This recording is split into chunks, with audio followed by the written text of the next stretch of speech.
This is all of it on WNYC. I'm Allison Stewart. A new series from HBO documents the wild, wonderful world of professional bowling. It's a world of grit, fierce competition, colorful personalities, and memeable moments like this victory celebration.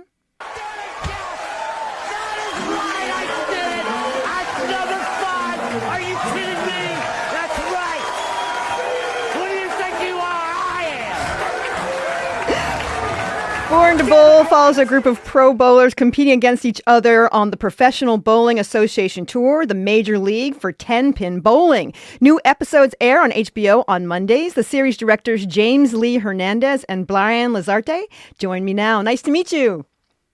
Nice to meet you. Thanks for having us. Hey, listeners, are you a bowling fan? What's your place to bowl? Have you ever bowled competitively? Or do you follow the sport? You can text us now or call us at 212-433-WNYC, 212-433-9692. James, the last documentary the two of you made was McMillions, about McDonald's monopoly promotion scam in the 1990s. And then you directed The Big Con for Apple TV Plus. How did you find yourself going from scam artists to bowlers? The thing that we're always fascinated with are just these worlds that you think you know, but when you pull back the curtain, it's something totally different. And we're always fascinated by just great characters.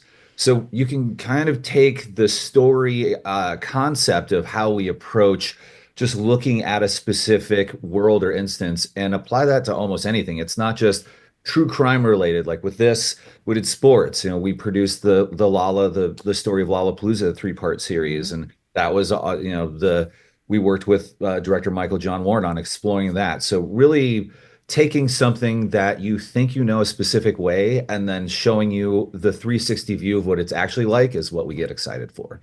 Brian, you told Decider that this series is, quote, the antithesis of Drive to Survive, the F1 docuseries. How did you want this documentary about sports to be different? Bowling is one of those really unique sports in which the professional athletes that are out there doing it, they don't make any money unless they win, compared to F1 drivers who, even if they don't win, they have nice homes and they make a decent living. For bowlers, they're out there paying their own way. It's a 4-month season where they're on the road and they're putting money down for Airbnbs, hotel rooms, their meals. And if they don't win, they're coming home empty-handed. Every week that pool gets deeper and deeper. Brian, we're going to try to fix your audio. It's a little funky, so I'll talk to James for a little bit. Okay. James, you got Liev Schreiber to narrate the series. He also narrates HBO's Hard Knocks. Why was his voice the right one? We had gone through a lot of different iterations of who could possibly do it. Everything from, looking at actors that were in classic bowling movies like Bill Murray to, even the idea of having Ben Stiller do it. But the problem was we need to take all of this seriously. We can let funny moments be funny and quirky things be quirky, but at no point do we want to feel like we're making fun of them. And so you sort of need, like how Leslie Nielsen was basically the same serious actor that he was in movies in Airplane. We needed that. We needed to be grounded in reality. And Liev, just the weight of his voice and the history of what he's done really lended itself to us to, when people watch this, immediately they're like, oh, wow, this is like a real thing. This is serious. If we hear sort of the voice of God that we're used to in Hard Knocks explaining what's going on in bowling. But the thing about Liev is he's also a phenomenal actor. So he was able to lean into the fun and the funny without going too far. Brian, let's see if you can hear us. I can hear you. How about you? Sound great. You sound fantastic. I'm glad to hear it. I want to point out that we're talking specifically about 10-pin bowling here. How many different kinds of bowling are there? And why did you specifically focus on 10-pin bowling? Well, I mean, the thing about 10-pin bowling is we've all done it, right? We've all gone bowling. We all have a story, whether as a kid going to a birthday party or weekend afternoon fun or evening fun. And the great mystery to us was the world of professional bowling, because as much as it is very similar, to what you've done at birthday parties, the level of difficulty and seriousness goes to a whole other level. The amount of bowling these guys have to do, and one of the unique things that we present in our series is the fact that these bowlers are competing on oil patterns. It's one of the things that was a great discovery to us, that there's an invisible layer that gets put on the lanes in professional bowling, and there are multiple different patterns, and they're essentially obstacles. So, and they change every time that ball rolls down the lane, and it makes it harder and harder, which adds to the level of difficulty for all these bowlers. That blew my mind. I love this job because I learn something new every day, but the idea like that the wax and the oil on the floor is kind of what they're competing against. Yeah, and a lot of it's the greatest obstruction because they can't see it, and it changes, and every time another, and when they compete, they also go from lane to lane to lane, so they can't even see how what they call oil transitioning on the lanes. And once they find it though, that's when they can really dial it in, and they can really get high scores, and you see it. A lot of the bowlers talk about, like, I could see the transitions, and then their scores just skyrocket. I'm speaking to James Lee Hernandez and Brian Lazarte, co-directors of the HBO docuseries Born to Bowl. Hey, listeners, if you want to call in and tell us you're a bowling fan and tell us why, our number is 212-433-9692, 212-433-WNYC. We'd love to talk to you if you've ever bowled competitively. James, let's go play a clip from this series. It features pro bowlers E.J. Tackett and Belmo. Can you tell us about these guys? I can. So EJ Tackett has been the hottest bowler over the last 4 years, and he has gone on a run that is almost unprecedented. He's won 3 Players of the Year in a row, and if he wins this year, it'd be the first time anybody has won 4 in a row. But he was preceded by Jason Belmonte, also known as Belmo, and Belmo is basically like the dominance of Tiger Woods during his heyday. Belmo did that in bowling. He's won 5 more majors than any other bowler in history. He's won more than anybody in history.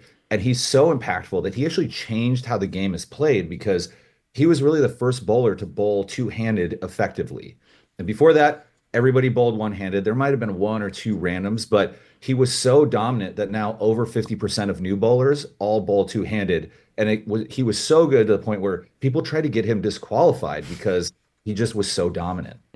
Let's listen. This is Belmo speaks first, and then we'll hear EJ. This is from Born to Bowl. In the third frame, I left a 10-pin on a shot that I thought was pretty much perfect. So your mind is racing. Do you slow down? Do you speed up? Do you change ball? Do you change your target? There's so many different possibilities. But whatever you do, you get one crack at it. And in a 10-frame game, that's 10% of your game. You make 2 wrong decisions, that's a fifth of your title match. That is bad. Oh, Jason. Almost got away with it. I started off with 4 consecutive strikes, and in the 5th, I threw one not so great. This basically ties our match back up. Chance for Belmo to take the lead. And gives Jason the opportunity to throw some punches. I looked at all my equipment, I looked at all my possible answers, and I was thinking, do you make that change and really, really risk it? Brian, what was the most exciting part about learning about bowling? Watching bowling, what's the most exciting thing about it to you? Oh boy. Well, I mean, along with the oil patterns and the uniqueness of the sport. I mean, the fact that these guys are out there, like we said earlier, just painting their own way, that blew our mind. Because you realize the stakes that are involved. A lot of these guys who work, side jobs or day jobs, and really look at this time to make that cross that threshold. And one of the bowlers that we followed this last year for our season was a rookie. And seeing that progression, just like, okay, you're finally making that leap into the ranks of the professionals, and you realize just like, oh wait, this is going to be really, really, really hard. But all of the like everyone who does this, and we featured really in this season the men, but even some of the women that we've had a chance to meet on the side have been incredible at illustrating just how important this is to them, and they live for it. They really do. We're talking about Born to Bowl. We'll have more after a quick break. This is all of it.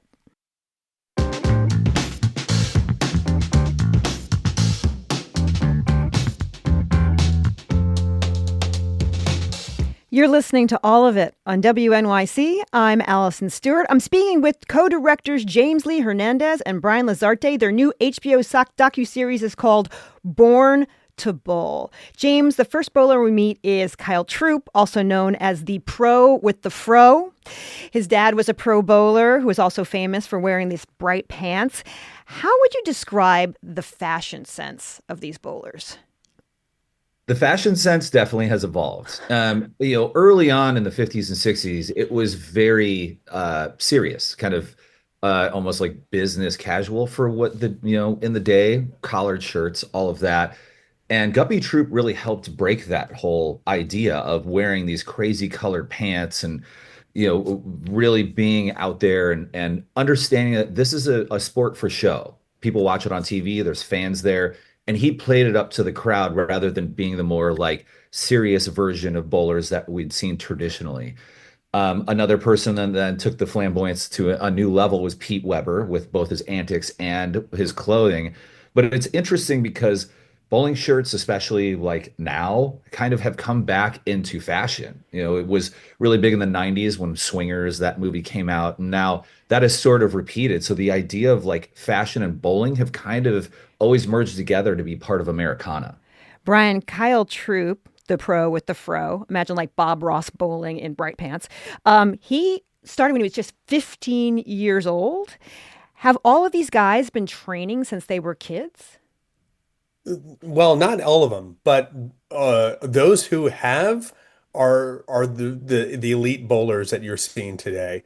Um, Most of them, I mean, what's unique about the bowlers we followed, EJ Tackett, Belmo, both of his parents own their parents owned bowling alleys.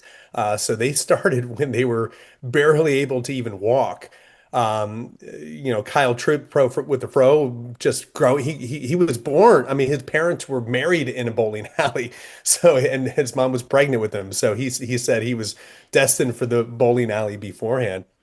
And it really just it does highlight like they've made it their life, ever since they were kids. James, we got a text that said, my only sports injury was from bowling. I pulled my bicep right off the bone. Boy, do I miss bowling. It's hard to say that after you hear that. But do they sustain injuries? How do they deal with injuries? They do sustain injuries. First of all, that sounds pretty brutal. But with bowling, you got to think that you are continually throwing a 15-pound ball down the lanes, and these guys will play all week. You'll see on TV the 2-hour live show, but they start bowling to qualify on Tuesday, and Tuesday, Wednesday, Thursday, Friday, Saturday, they're bowling all day just to get to the point of making the show. So it's kind of like a picture of the repetitive motion thing of elbows and shoulders and your core. Anthony Simonson, who's one of our 5 that we're following this season, he tweaked his back because you're twisting so much. There is just a lot of things from the amount of times that they are throwing bowling balls that can happen. Brian, the docuseries features a handful of professional bowlers, all competing in the Professional Bowlers Association Tour. How big a deal is this tour in the bowling community? Well, I mean, it's like this. It's hard to say it's like the Super Bowl because it's multiple events. There's 19 events, 5 majors, so they have 5 chances to win up to $100,000. But other than that, all the smaller tournaments that are spread throughout the country can be anywhere from $20,000 to $30,000. And when they pick, if they win multiple, that's where it really makes something. But this is, I mean, it's the upper echelon. This is, I mean, there's a lot of other events, leagues, and ways of making money, but the PBA Tour is the top brass. And I wanted to echo something that you said when your audio wasn't that great. This is not these folks are doing it to make money for their families. That is correct. Yeah, yeah. The only way they make money is if they win. And so they're putting money up for Airbnbs, for hotels, every single week that they're out on the road. Gas money because they have to drive from location. They can't fly with 24 bowling balls. The cost of that would be so expensive. So when they're on the road, they're betting on themselves to win. And if they win, what comes with that are sponsors, which actually make it even better. But if they don't win, then it just hurts. Then they're just in the hole and they got to financially recoup. So it's a tremendous respect for the gamble that they all bet on themselves to be in that upper echelon. We learned that bowling has a list of insider language and a lot of jargon, we'll say. James, what's your favorite bowling term that you've heard? Oh, that there's a tie for me. So I definitely, I mean, growing up, when bowling with everybody, you wanted to get a turkey. So that was really that's three strikes in a row. And that, if you got that, I mean, at least when I was a kid, you basically, I thought I was going to be a pro bowler if that happened.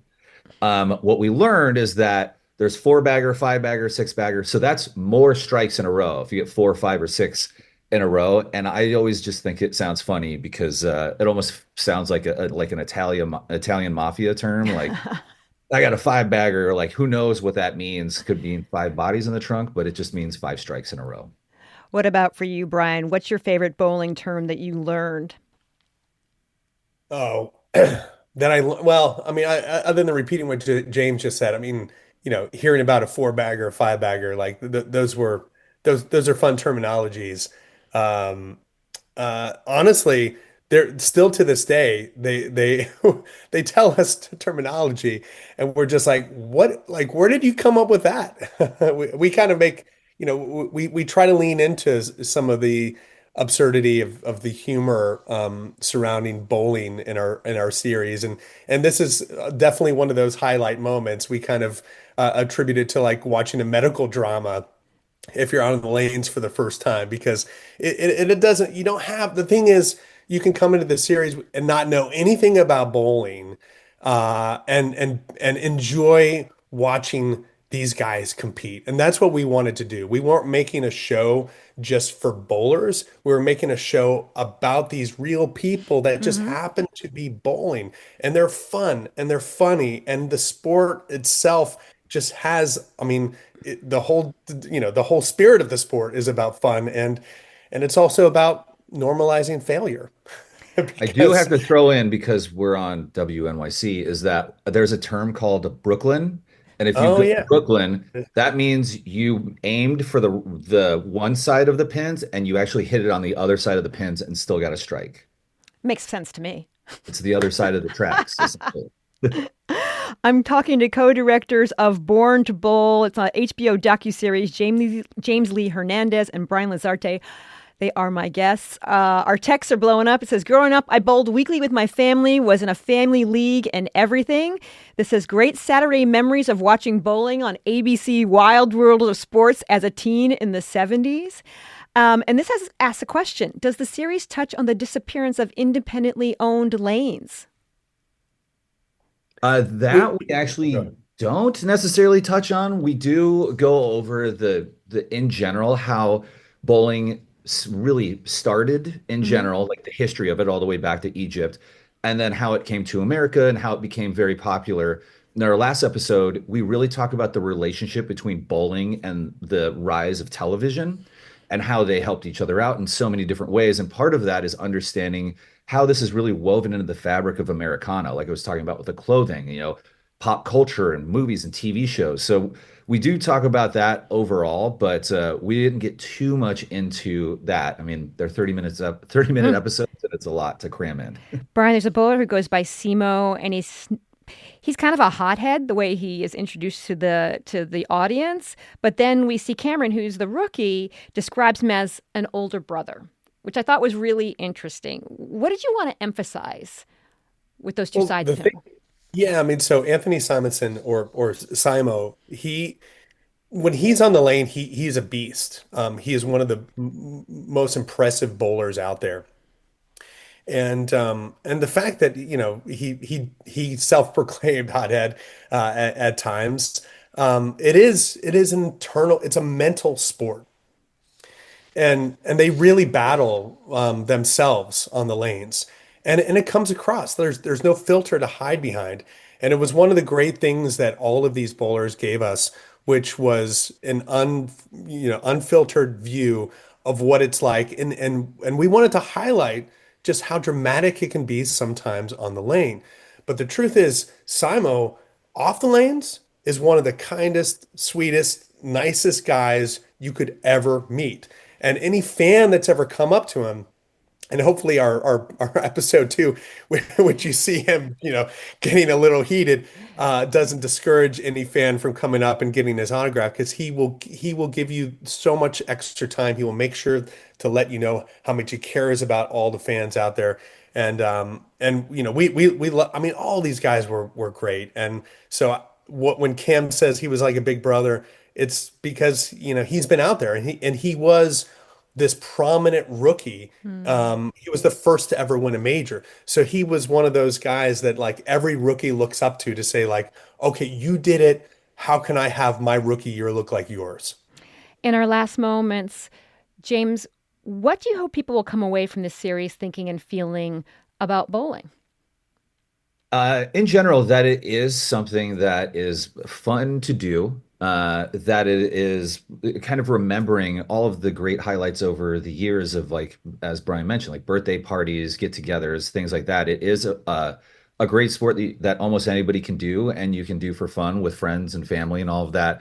But then understanding, like in the professional ranks, just how hard all of these guys are working, and that it really is the blue collar sport of understanding that this isn't like F1 or pro athletes that make millions of dollars no matter what. That these guys are really like pulling their bootstraps up and making it happen every single week to try and provide for their families, and that just creates amazing drama. That's intimate and really exciting to follow. It's a really good series. It's on HBO. It's called Born to Bowl. I've been speaking with its co-directors, James Lee Hernandez and Brian Lazarte. Thanks for being with us. It was a real pleasure. Thank you so much. Thanks.